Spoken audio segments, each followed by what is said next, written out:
this is Chris the Nightmare Ariola, and you're watching Mission Boxing Today on YouTube.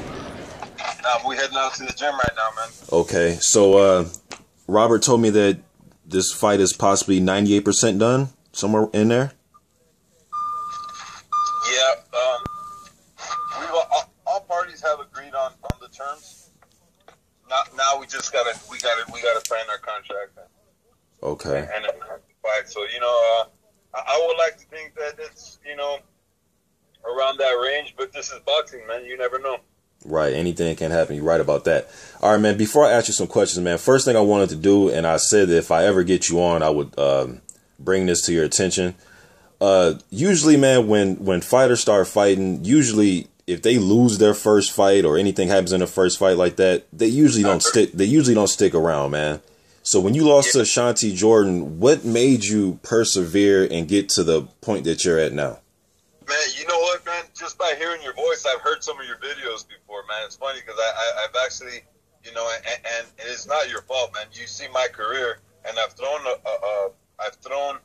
media guys like you off because you guys very rarely see a fighter who can do that, persevere.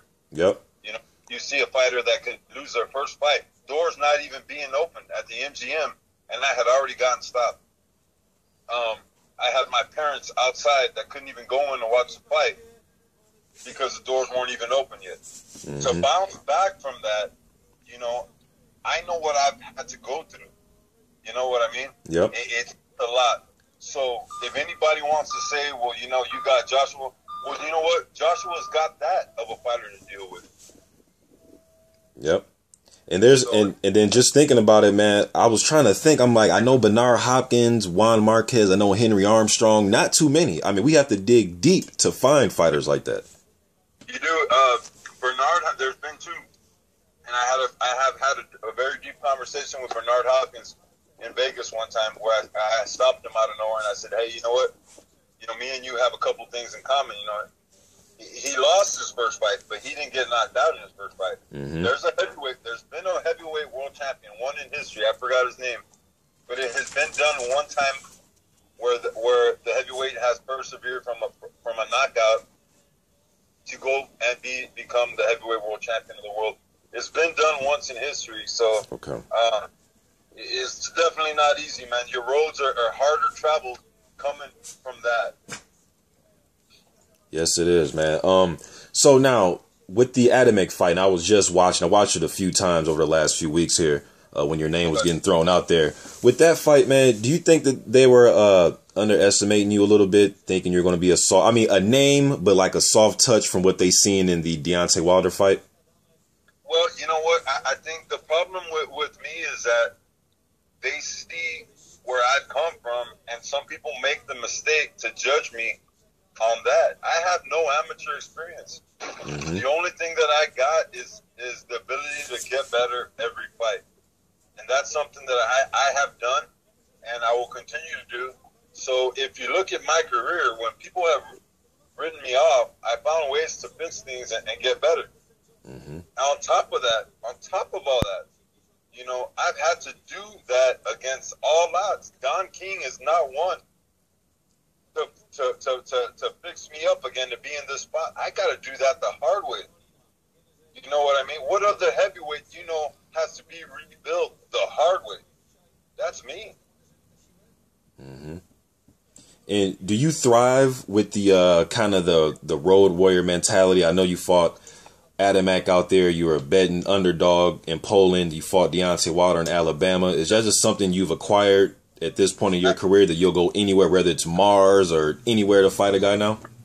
I absolutely love it, man. You know what? I started my career at 23 years old, brother, and I started off on the ground.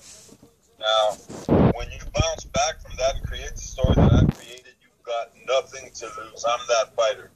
I got zero to lose. I've proven my story to the world over and over again. And these moments right here against the odds, against whatever line they want to put me against, I love these fights. These are where I perform the most, the best. Okay. Okay.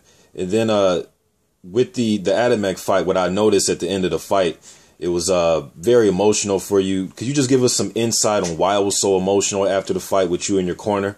I mean, I kind of know what where you're going to go with it, but just to hear from you. Yeah, because to me, it's something that I refer to as the art of bouncing back. In this game, boxing is one of the most brutal sports in the world. Not for most of the things that go on inside the ring, but a lot of it is what goes on outside the ring. It's a brutal sport, and to keep with it, to keep believing in the dream, to keep battling the odds, to keep pushing forward, to keep finding reason, and finally have a snippet of hope, a pinnacle of my career, of everything that I believed I could be, land with one big shot. It's all those emotions coming out on the table there for all the 9 years that I've been doing this, and it was one of the greatest moments of my life, and it was everything that I thought it would be that moment. Yep. Then just one more thing about the Adamek fight. It looked like you were setting him up for a trap, man, because it looked like he got comfortable trying to walk you down. And I'm like, man, I don't think it's the best thing to try to walk down a puncher. Is that something you were doing purposely? And then I seen you giving him the left shoulder. You were kind of fighting out of the shell a little bit with your defense. Were you setting him up? And you were hitting him with some good right hands throughout the whole fight that looked like they were hurting him. Yeah, I mean, we had a game plan. We had a game plan going into the fight. And every fight we try to sit down and say, hey, you know what does this guy do well? What does he do bad? What do I do? What I do bad? Try and fit a piece of a puzzle that we can win with. You know, it doesn't always work, but in that fight, we felt that it really worked. We had a game plan to let him throw a lot of punches, let him open up, let him get confident, and then I'll start switching up some of my combinations to land the big right hand on him. And luckily, it did work. I mean, you look at the fight, I was throwing I threw the left right a lot, and when he got the timing to that, is when I start throwing the left hook right hand, which is a different rhythm. And after he was so confident, I hit him with a different rhythm of a setup with a right, and it landed right on his cheek. It wasn't because he was too old or anything. It was just a different rhythm shot that he was used to in that fight. Okay, now with the Anthony Joshua situation, now a lot of